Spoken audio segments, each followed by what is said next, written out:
Hey there, Spectre ProShop Software users. My name is Mark Buffa, and this is a patch update.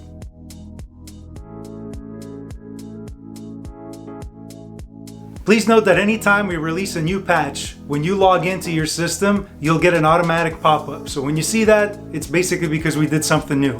Another place you could see a lot of these written notes is on our website, spectrebowling.com. Scroll down to the bottom and you'll see them all there. Let's get right in. So a lot of the things that we did in this last patch were quality of life improvements based off of feedback and also some of the things that we wanted to see in the software. First of which comes with the arsenal page. As we see here, it's very clean. We don't have any background noise. So the beauty of a ball being round is that it's very easy for us to crop on the software side. So all we had to do was take the picture, confirm, recrop, pinch and zoom to get into the circle, and then accept. And then from there, you just see a floating bowling ball in your image gallery, okay? This is something that has been rolled out, and all the existing photos that you have, you can just click the three little dots on the top right corner and hit the recrop button, and you can recrop your existing photos as well. Next up were some requests that we got during our HOTS classes. When working with new ball drillers, we often have a lot of subjective things to think about, okay? First of which comes with the finger pitches.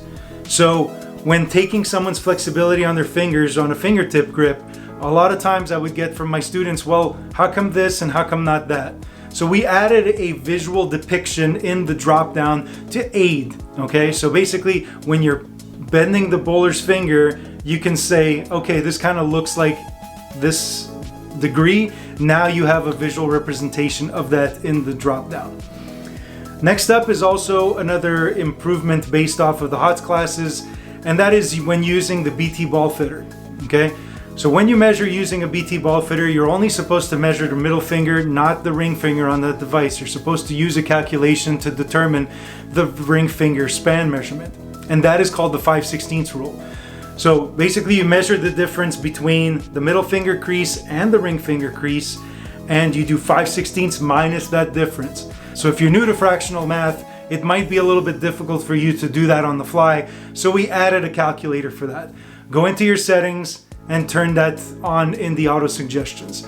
From there, you will now see in the ring finger drop down, when you select it on a fingertip grip, you will now see the 5/16 difference. You could either pop that in or put in the full span, and basically those two work in tandem. The next addition we made was based on ProShop feedback. Our oval calculator is by far our best feature in the software. However, a lot of ProShops didn't like using a drill bit difference. Example, 51/64 to 53/64. They like saying, I want to do a 30,000 oval at 40 degrees. You can now do that in Spectre. Go to the settings, go to the thumbhole preferences, and turn on the oval width difference decimal setting. You have either decimal or 64th. If you pick decimal, it will now prompt you for a difference. Tap it, type in your difference in thousandths, and hit the calculate button, and you're off to the races. Next feedback item that we got was regarding the offset. Spectre already had CLT, however some ProShops like using an offset instead. You will now see that field as a drop down to the left of the thumbhole illustration on the spec sheet. Next up, let's talk a little bit about some Spectre housekeeping. We will be at Bowl Expo in Orlando. We'll be at booth 220 just next to Storm and Jopo. So make sure to come check us out. We are coming out with a lot of new things. We're rolling out 2 or 3 different editions between now and then. So make sure to come check us out. Also, we are rolling out a new payment provider. Okay, with the advent of cloud, we had to change our payment provider that manages the subscriptions. So when your renewal date is up, either you are monthly or yearly, you will see an automated email from our Stripe payment provider. Please input your new credit card information and you're good from now on. If you came in from the Pro era when using the app, we will honor the old price moving forward for the next 12 months. However, once your renewal is up, it will be at the current rate. And lastly, if you are still syncing using the app we ask that you start to discontinue that. So start taking that out of your daily routine and move towards cloud. We have added so many fields, as we had mentioned, a lot of these differences and the offsets, and these are things that are not available in the app. So there could be a little bit of conflict or maybe some lost information if one of your pro shops is using cloud and the other is not, okay? So we ask that you strictly move all of your operations to cloud to make things easier on you and on us as well.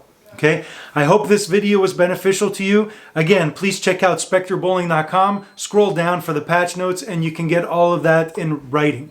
Also, you can reach us on the feedback page, and also check out our new glossary section. Out on top on the menu, click on support glossary, and we're adding some features there. We're adding some dictionary items there. If ever you're not too sure, you can simply click on that in the software and it'll take you to our website for a further definition there. So again, thank you for being one of our users of Spectre ProShop Software, and we wish you the best of success in your pro shop.